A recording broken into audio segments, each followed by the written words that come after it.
Hi there, Randy Green here. This is a little video that has been made after the video sequence of June 10th, and I think I'm going to call it Gold Coffins and Social Reforms. But just so you know, these are two videos that are made on June 10th if I should decide to change the title of them. But the reason why I'm making this is because I'm kind of asking people to study. And the art of studying is actually not so easy. And I want to give a little bit of advice based upon my entire life of studying and all the different versions of it that I have gone through. And what I have kind of come up with is the best way of studying for me. Because this is, you need to figure out in what manner do you study best? At what time of the day do you study best? And how do you study best? So this is you figuring out how you are put together, because we have different ways of learning. And one of the basic understandings of learning is a kind of in your mental capacity, not meaning if you're stupid or bright, because everybody can become bright. The brain is trained into containing knowledge, and it is built up through daily use. So everybody can become smart. It's not that this is for a selected few. It is actually possible for all of us. But of course, we have different challenges in why it's difficult for us to learn. And it all goes with the narrative we have and typically got created in primary school, and how our surroundings responded to us when we were trying to learn. And again, also depending on actually who and what you are and what your genetics are. But in this one, I'll just keep it low key, as in kind of within normal human psychology conceptualization. When you were a kid and you began at school, most of us, all depending on what primary school we went to or what high school we went to, they're becoming better at it today. But there is still a huge issue with the whole kind of one teacher and 30 students kind of, how do you make this most efficiently, and how do you teach students, and what's the purpose of teaching?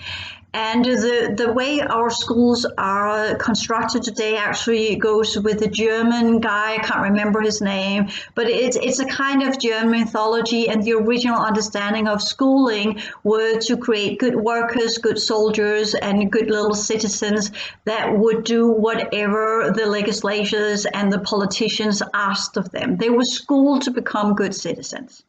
So you can say that means that if we talk about going to school, is it actually orchestrated? I know all teachers want to teach kids, most teachers, of course, there are always these kind of the ones in between that are not, but primarily all teachers want to help children, educate children, and do the very best they can with the children they have in their care. So this is not pointed at the teachers, not at all. They're doing the very best with what they have got. No, this is the idea of schooling. And if we are to change reality, we need to change the ideas of things, the narrative that's got going, and the reasons why we're doing things. We need to change the storyline of why we're doing things and how we have organized our society. And that goes with the basic understanding of how do we perceive school and what's the fundamental reason for attending school. What is the purpose of schooling?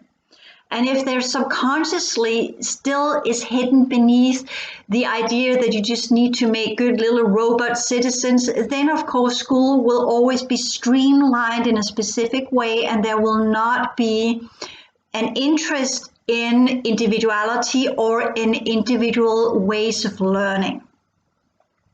So at some point, a group of humans must depart from the schooling system, the public schools as well as the private schools, and create a new schooling system. And trust me, I'm working with all of these ideas to create blueprints, or white papers myself, which I'm asking other people to do. I'm barely beginning to get enough time to do that, since I'm being less and less interfered with, fortunately, but still a lot of interference is going on, and that is taking up the majority of my energy every day. And it is done so deliberately to hold me and keep me from creating these new collective thought forms, because they know this is the second part, or the second step of why I'm here, and that is to begin to create new collective thought forms. Not similar to the Pillar Project, but within the same ideology of this is about learning from mistakes, and how to progress, with energy and consciousness as the main factors in why we educate ourselves and why we school ourselves into holding higher knowledge, and what true existence is actually about in the progressive worlds. So with that, everything is a long journey, a lifelong journey, and progression is eternal journey in progressing and learning and gaining knowledge. And that is the key word here. Because if schooling is about creating good citizens that are going out there, getting a job and creating a family and whatever, the courses or the itinerary of the school will reflect that. So we need to change the school system into this is a place where you go, where you create brilliant minds, where you create capable humans of dealing with themselves and others, psychologically skilled, as well as physically training to understanding what their physiology needs, how to keep themselves in the highest purity states, how to keep themselves fit, how to take good care of themselves, how they can work with their biology in energy work and onward and so forth. And all of these things I will at some point create white papers, create books, or whatever I need to create to put it into words, and then it will be up to people to take these ideas and transform them into their version of whatever they want to create. And then they will go out as the second ring, spreading this information and beginning building it. Because you kind of, when we go with the whole strategy of changing a world, it would be brilliant if I could both be an inventor and an engineer of new collective thought forms, and then at the same time also go out and implement them. And if I had been younger, and that was my original plan when I got in here, but I was halted. The work I was supposed to begin when I was 30 has been halted 25 years. So now I need to strategize as well and say, okay, what's the most important thing right now? The most important thing are the collective thought forms. So I'll begin there, and then later on, hopefully, I will be able to implement it once the restraints on me are gone and the regrets are gone. They are deliberately halting me from not doing that part either. So just getting to where I'm allowed to do anything will be a step in the right direction. Anyways, this was not about me, but it is about strategizing, and it is about knowing who you are and how you function. You need to know how you tick. So first step first is when you do the whole kind of why do you need to study? I made the whole lecture 1 on studying, but the studying is not to make you a good citizen. It is not about you going out there getting a good job or a good career or whatever. That's typically why we're doing educations now. You get your exams, you get the stamp of being having done your classes, your bachelor, or your MBA or whatever it is, and then you go out with a PhD or whatever it is, and then you get a good salary and you get a good career, and you have done your contribution to society. We need to change that one, because most of you who are doing this, you live in countries where education is very expensive. So many of you can't do many educations. You might be able to do one, and then you've got student loan for the rest of your lives. So this is, we need to think in a different manner. And I have come up with the whole kind of, there is so much free material out there. So step one is, of course, you need to have a sort of income. And from where I'm standing, working a concrete worker or a carpenter or a nurse or whatever, or something that doesn't demand a lot of, I know a nurse that demands a lot of education, but whatever kind of job you choose to do, everything is good and fine as long as it has a purpose and a function that serves for the highest good of the many.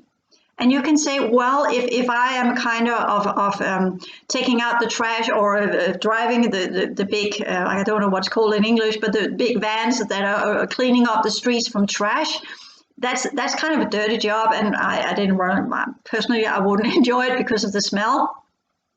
But it has a function. It definitely makes the world a better place.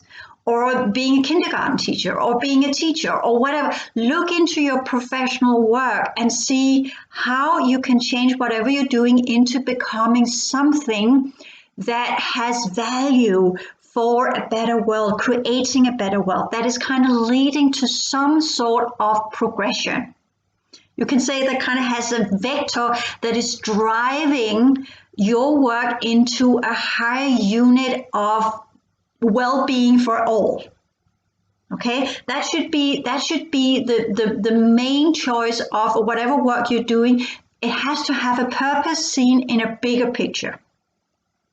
Not just giving you your earnings and your salary so you can pay your bills, but actually contribute to a better world. That should be the first step you're doing. And if you can't find anything out there you find interesting, you'll do a job that is okay while you're studying and while you're doing whatever you're doing. Still try to find it as least criminal as possible, and literally non-criminal. But when I say this, it's kind of, if you ask me, if you're working in the tobacco industry and you are just a secretary in a tobacco firm, for me that's a criminal job, because you are the people that work in these industries, they are literally selling products that are killing people. So that's a criminal job in my perspective. The same the ones that work in the military industry as well, and onward and so forth, the ones that are producing drugs and all of these kind of things which we know are bad for humans. They are, in my perception of things, criminal, and that is a criminal job. So when I say a non-criminal job, I here refer to jobs that are within the context of benefiting the world in a productive manner that has a function and a purpose of the well-being of the entire human race, to put it that way. That's the criteria. So with that said, and that put in place, because we'll have to pay our bills, or if you can't do that, you figure out to create your own business. There's a lot of, I already got a little bit of a playlist on this channel where there are good ideas how to make your own business and all these kind of things. You can find it all on YouTube. It's all there. So with that said, because we also have to be practical when we are also ideological. We can be idealists, but we also have to be practical. And paying the bills and food on the table is necessary, but I already put in there that you should live as minimalistic as possible. We should give you a high degree of freedom, because we all know that the more desires you have and the more gadgets you want and the more better things you want, the more you have to pay. The more you have to pay, the more you have to work, and the more you have to work, the lesser time you have to do anything else. So find a way to release energy and time so you can begin the studying. And the studying is, of course, my material, which is a study in itself, and it will continue to grow. It will, if it were up to me, it will become a university of higher order sciences. But let's see how far they will allow me to go. But if you ask me what's the end game of what you're playing, Randy, that would be that.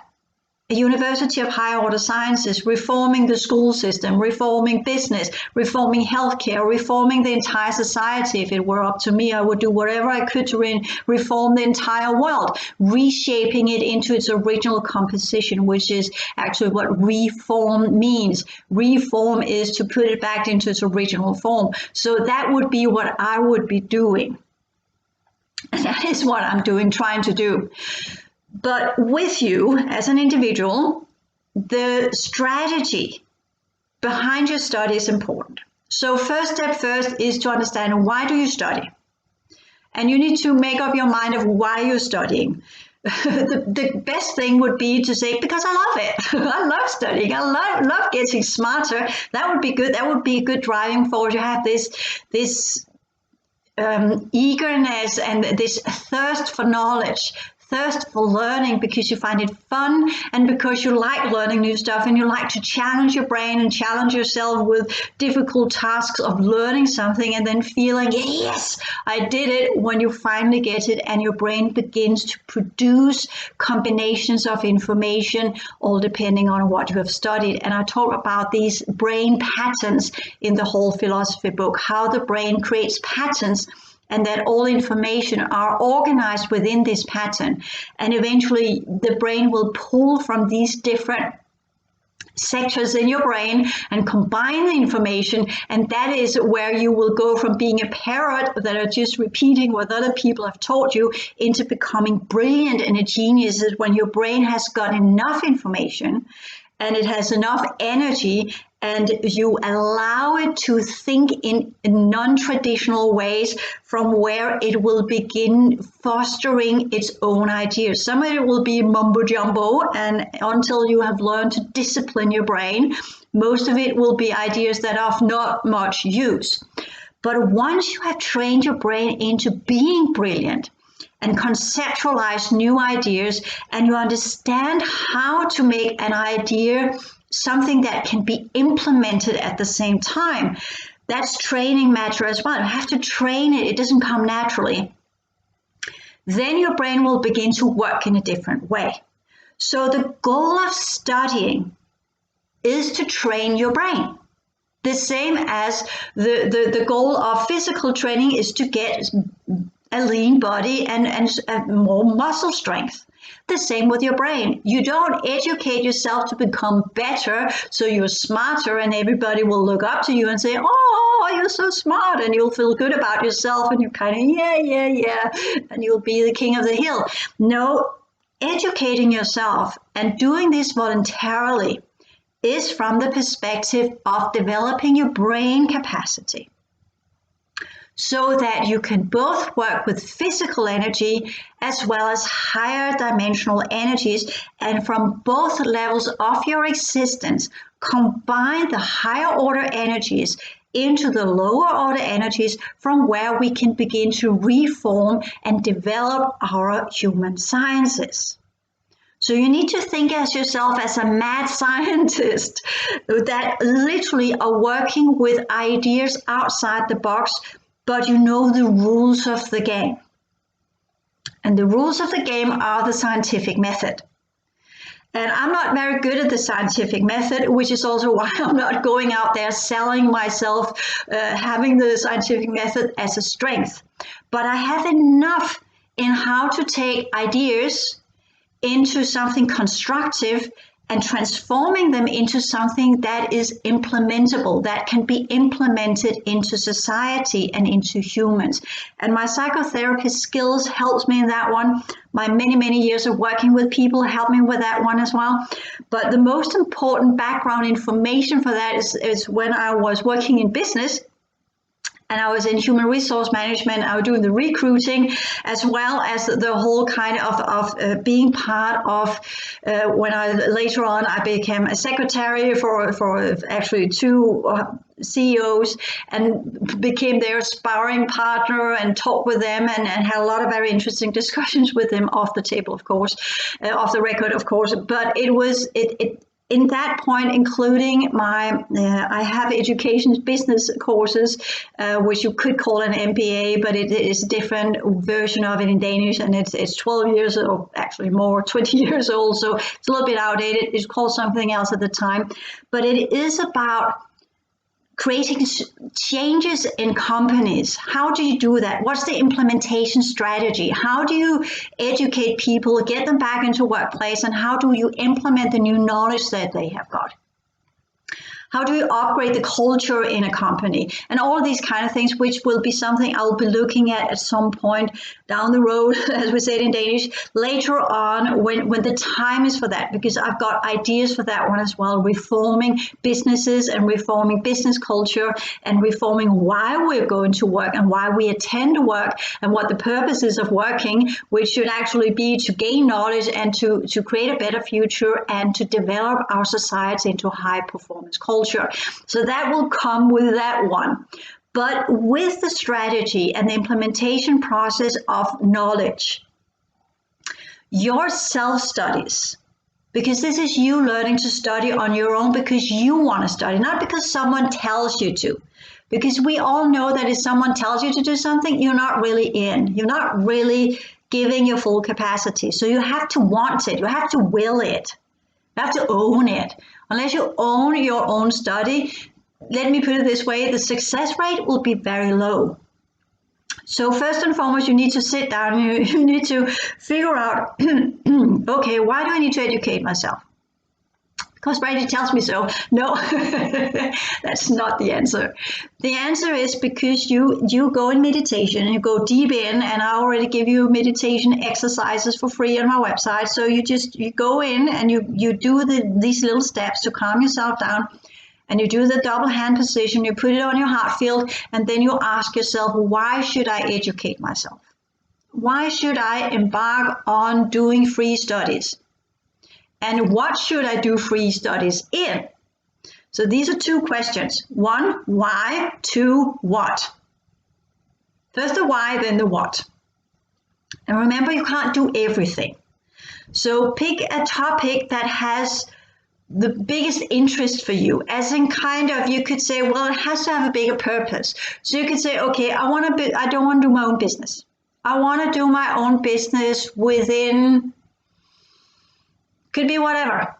But with that, and with your already existing educations and the work you have been doing so far, it would be a good idea if you kind of choose it within the area you already have an expertise.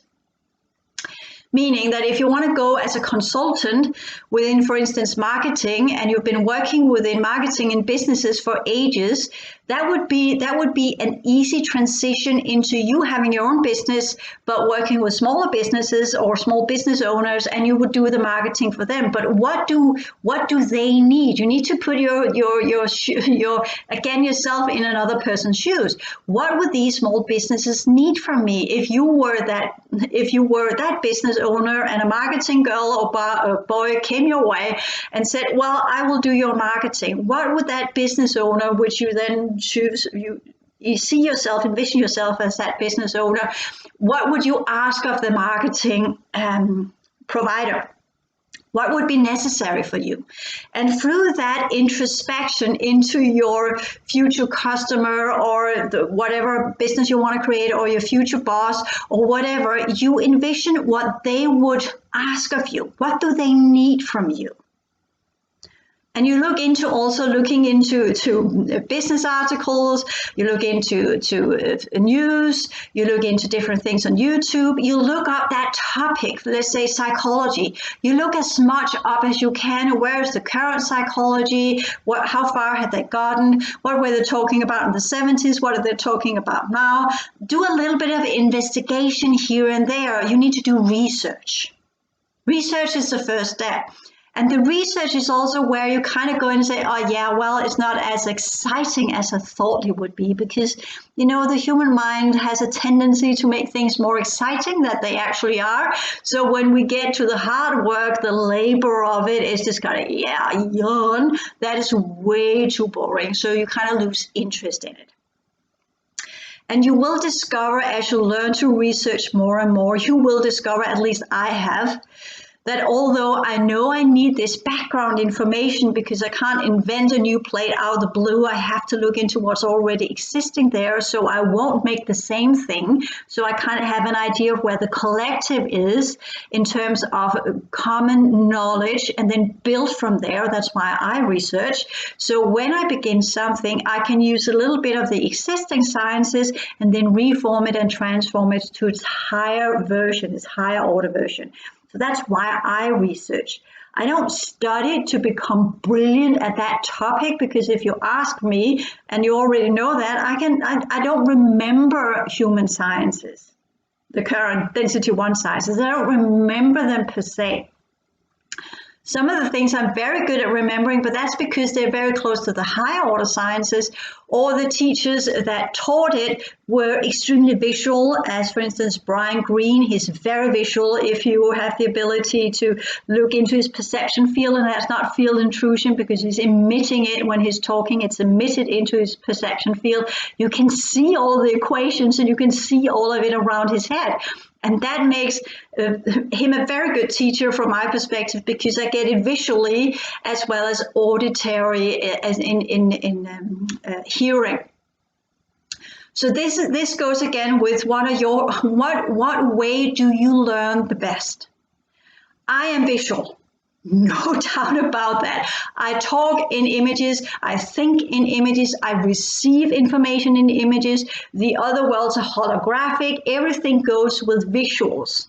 So my brain works in visuals, which is also why, for instance, mathematics and me are not really very good friends. I have done it on an extreme high level. I was at some point studying what is called mathematical sciences, you could call it that one, and a course at the Copenhagen University, and I totally flunked, but I did it. I went through it and I did the exam and I flunked it, because mathematics and I, we are not very good friends. But practical mathematics and what mathematics can be used for and how it can be used to produce algorithms and programs and all these kind of things, that I get, because that's visual.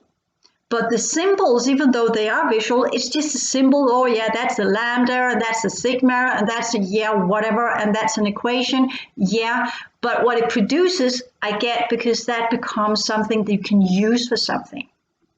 So in that way, my mathematical course taught me how to use mathematics and not become a mathematical wise geek or anything that just, oh yeah, just know mathematics and I can do all sorts of equations, and by that transforming that equation into a new fuel or something. That I can't do. But we all know that everything in reality is composed of energy, and energy can be equated into equations, and by that learning to calculate the correct ratio of the different components from where something can be created. So mathematics are the language of creation in our reality, and therefore at some point we should have at least a little bit of insight into it. So that's kind of why I took that study without knowing it. But at that time also, that has been what I've learned from it. It has not made me a brilliant mathematician, but it has taught me how to use mathematics. So when you do your study, you need to think about what can it be used for. Which is also why when we talk about just doing philosophy for the case of philosophy and just sitting there like another airhead and just babbling off this philosopher and that philosopher, and they were thinking this and they were thinking that, and just kind of rambling off with all of these brilliant thought forms, if they were not put into anything, then it's just a waste of brain energy, literally. It's just a parrot. Because all of these philosophers, they were also practical as well. Aristotle was practical. Pythagoras was mathematicians. The Plato was also practical. They all put it into practical use about reality. So whatever we study, it has to be something that can be put into practical use in reality. Otherwise, it's just air. It's just empty, wasteful thinking processes, even though the step toward manifestation goes through a lot of thinking that leads to nowhere. So with that background as in kind of, yes, I'm very visual, but at the same time, having done so many studies and not all teachers were specifically visual, I learned that I had to listen as well and learn to take notes while listening to the teachers. And you see, I have in my younger days been a secretary, and I don't do stenography. But when the boss was saying something and I had to write it down, I learned to write down word by word what he was actually saying. Typically, bosses are typically males, the ones I had. No, I actually had two female bosses. Actually, I have had two female bosses. Learning to write down what they were asking me so I wouldn't have to do it all over again, because I learned quite early in my time that what I thought I heard and what was actually being said were two different things. So I learned to switch my brain off, not asking questions while I was listening, but just listening and then writing down word by word what was being told to me, what was being said to me. So the ability to switch on and off your brain is actually a good learning process as well, to silence your brain so that when you are to listen, you can focus and concentrate and not have a subcurrent of all thoughts of I need to do this, I need to do that, whatever going on in your head, which means you loses whatever is being said to you, because your brain can't both listen and process information and at the same time think about something entirely else. It has to be focused within an area or something. That's concentration. So if you have issues with how to absorb information, it's because you need to figure out if you're auditory, which means are you a listener, or are you visual. If you are a listener, you're better at abstract information such as mathematics, because that is not very visual. Or if you are very visual oriented, then different sciences that kind of goes with the visualization of things would probably be a better way for you to work. Not saying that if you're auditory you can't do psychology, not at all. But we have different forces. Our capacities work in different ways. And where we have lacks and weaknesses, we take the time to strengthen this and develop it. Not saying, oh yeah, I can't do this because I can't see it in images, so I can't do anything about it. You learn what you need to do to get that knowledge. How do you learn to make your brain visual? Where is the visual center focused in your brain? Where does it work? How does it work? It's nothing to do with your eyes. It's the brain that's processing information. And it's processing it into boxes, and it's processing it into specific neurons that runs in specific energies, that runs in specific code sequences. So you figure out what part of your brain do you need to work with, heal, clean out, amplify to get the visuality back into it. What's been blocked in your brain so you can't see images? Work with your brain, put hands-on healing. Days, hours, months, continue until you get your visual capacity back. Don't give up. It's not about you haven't got it, so you'll never get it. This is about if it's been taken for you, claim it, get it back. Do what it needs to take to get it back. And in that journey, you figure out a lot of other stuff in that process. So with that, and the interesting thing is, yes, I'm extremely visual, but I'm also and used to be a very, very high-ranked scientist, which means mathematics and all of these kind of things, actually how my brain normally works, which you can hear when I begin talking about things. So why did they take that thing away from me? Because they didn't want me to be both. It's a control system we live in. So whenever you see a lack or something you haven't got, don't think, oh, I'm a victim. You think, okay, this has been taken from me. How do I regain it? And then sit down and make a strategy to how to regain it. And at the end of the day, it's energy work. It's clearing work and energy work and removing or prohibiting technologies, because it's in your human DNA. You can much, much more than you think you can. So with that, find your weaknesses, write it down, be honest with yourself. If you think you're king of the hill, then you can't learn a damn thing because you got it all, right? Yoo-hoo! Well, newsflash for you guy, boy, girl, whatever, newsflash for you, you haven't. Otherwise, you would not be here and you would be doing things in a very different way. Even though if you're super skilled in something, can you learn something else? Because you've just trained one part of your brain. So all of this is not about gaining something. This is about training something, training your brain to be able to work with information and develop its capacity. So when you do the fitness for your muscles, or the run for your aerob and your blood pressure and your heartbeat and heart rate, and making the blood pump around and get more more oxygen into your cells, so you can process more energy and be stronger and healthier and have more stamina.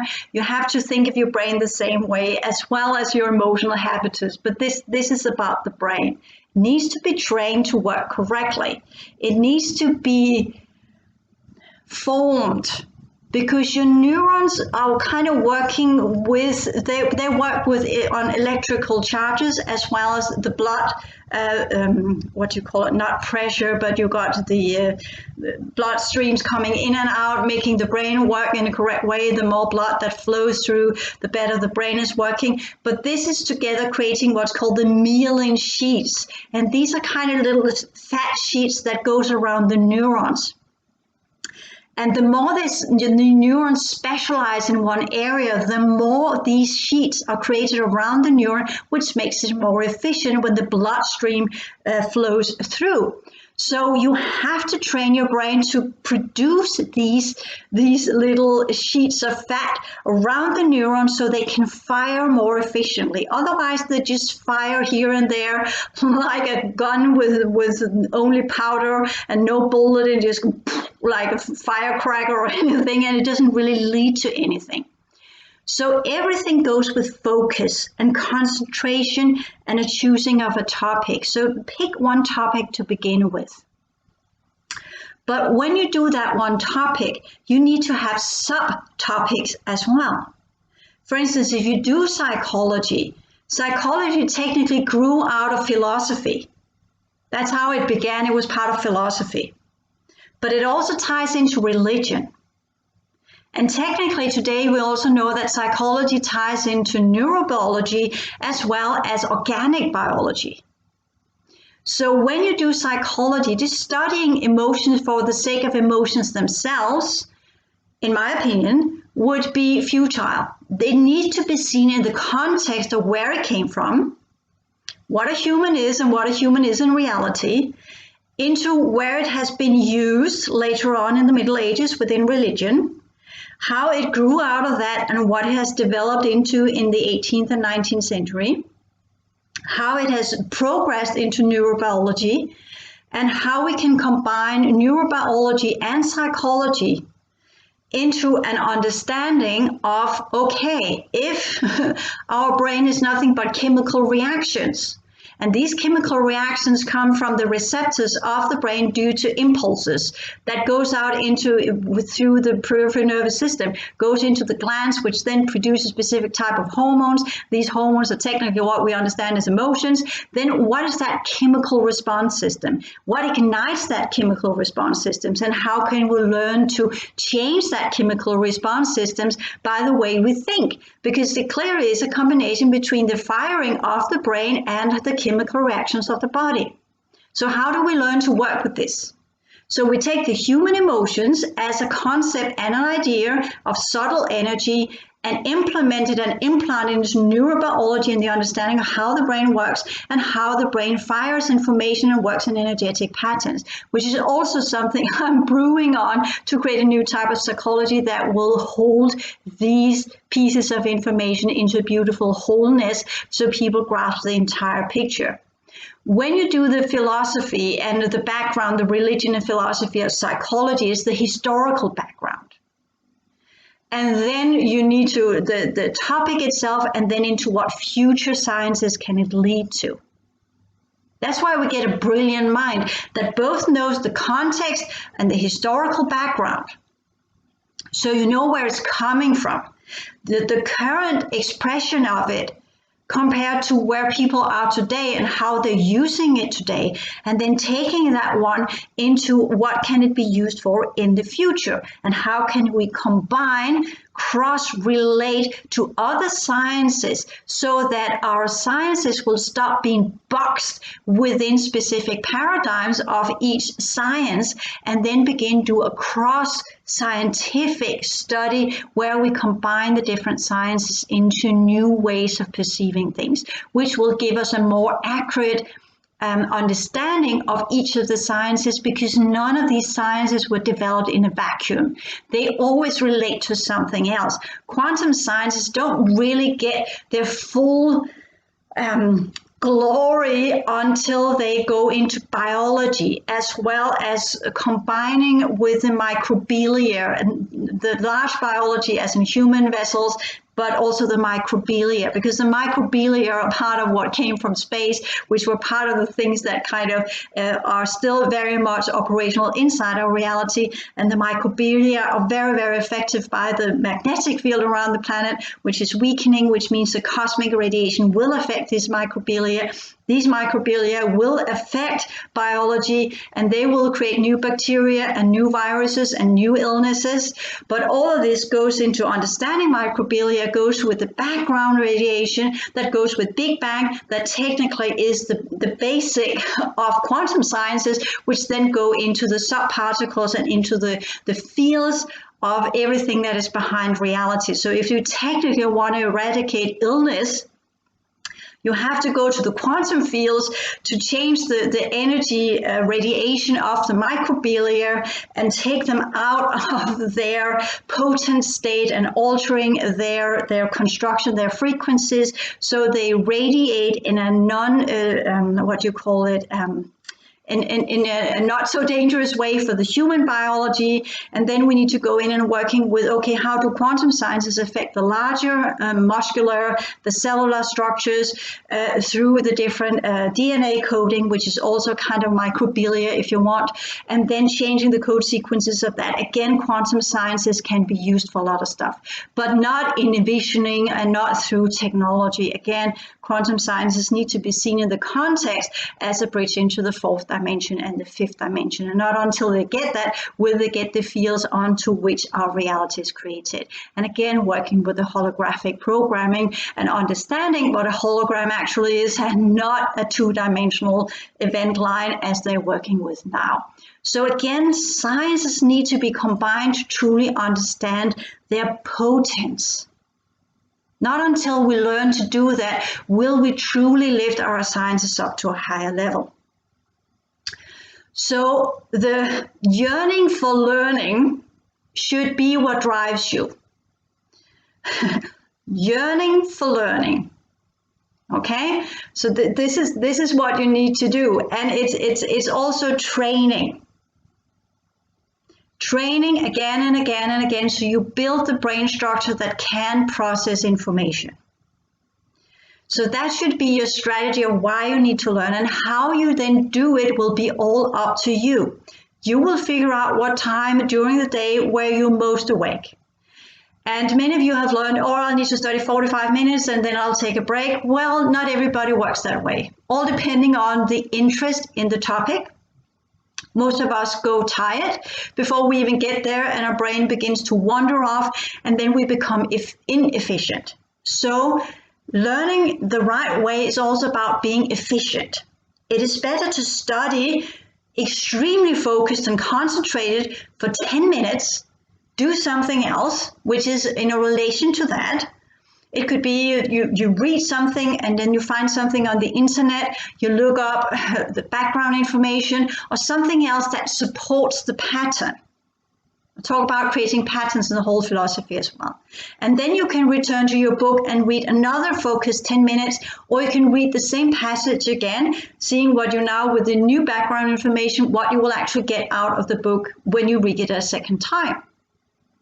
You need to develop your own methods of study so it becomes interesting. So in that whole kind of, as same as when you do cycle training or circle training, not cycle training, circle training in fitness, you do different exercises, and you can train 6 hours every day as long as you just use different muscle groups, so that you won't so you won't strain specific muscles, but actually give them time to repair and rebuild and these kind of things. You need to think in the same way with your brain. Do the cycle training as in kind of having different topics you investigate over the week, learning to do it in a kind of ordered manner so that you shift between different topics, different modalities of learning, different focus points of learning, and in different capacities. You can also figure out, does it do you good to sit on a bike while you're listening to something or a lecture or something?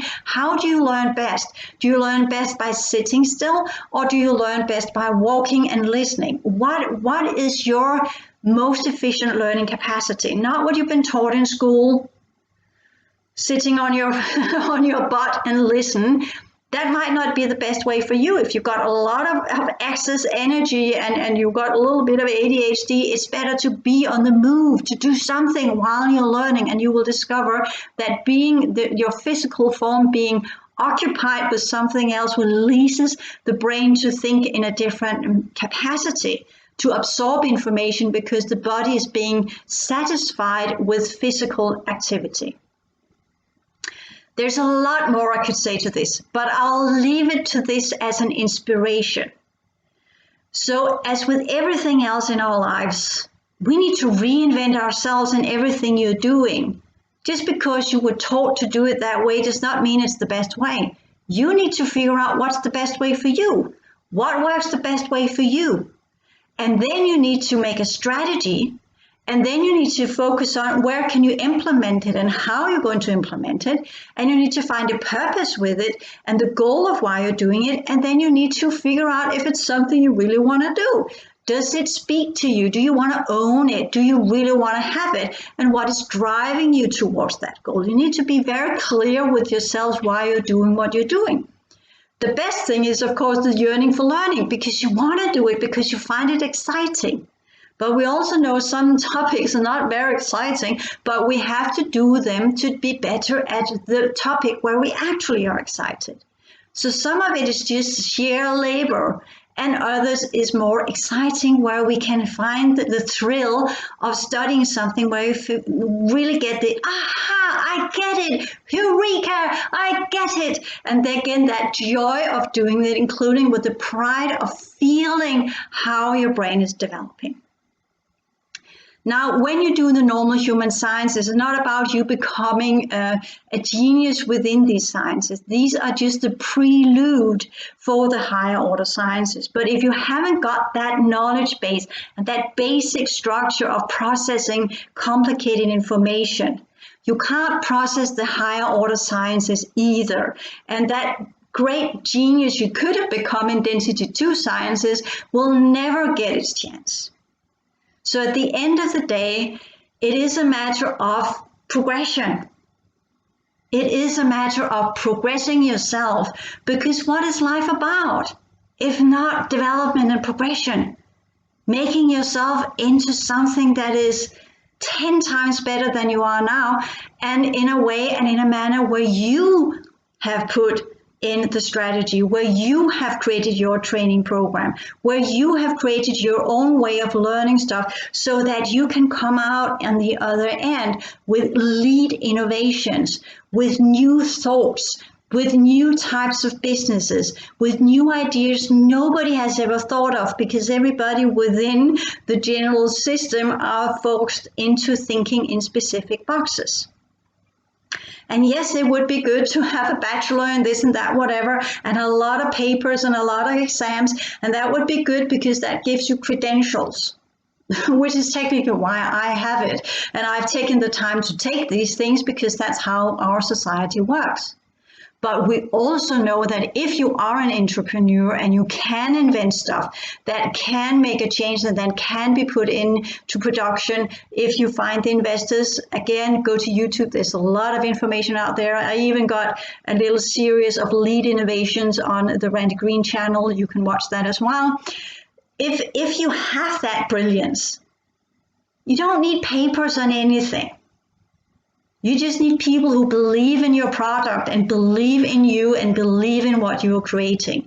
So at the end of the day, all of this, what I'm giving to you, empowering you, is to trust in yourself. All changes begin with you.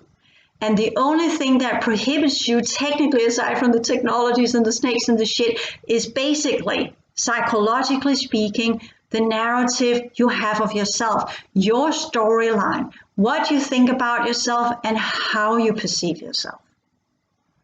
Are you a victim or are you a victor? That's what you need to ask yourself. Are you one of the ones that are going to go first, or are you a sheep?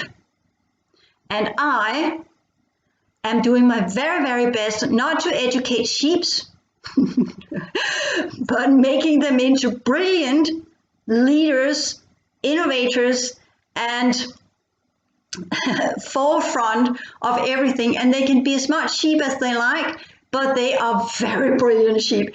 But at the end of the day, I would prefer to get humanity back into their original capacity. And they are not sheep because that's a mammal. So anyways, sorry, nerd jokes, but you kind of get where I'm saying. If it were up to me, I would make every single person that wants to be that into a winner, because winners are not about earning money or having a lot of money on the bank account. It's about changing the world into becoming a better place for all. It's about developing sciences, everything we are as humans, including our world and all life forms on it, into a culture that focus on progression, the highest good of the many, and sciences that will support that, products that support a living from where we all can progress as one race, one people, on one planet, in one solar system. Thank you.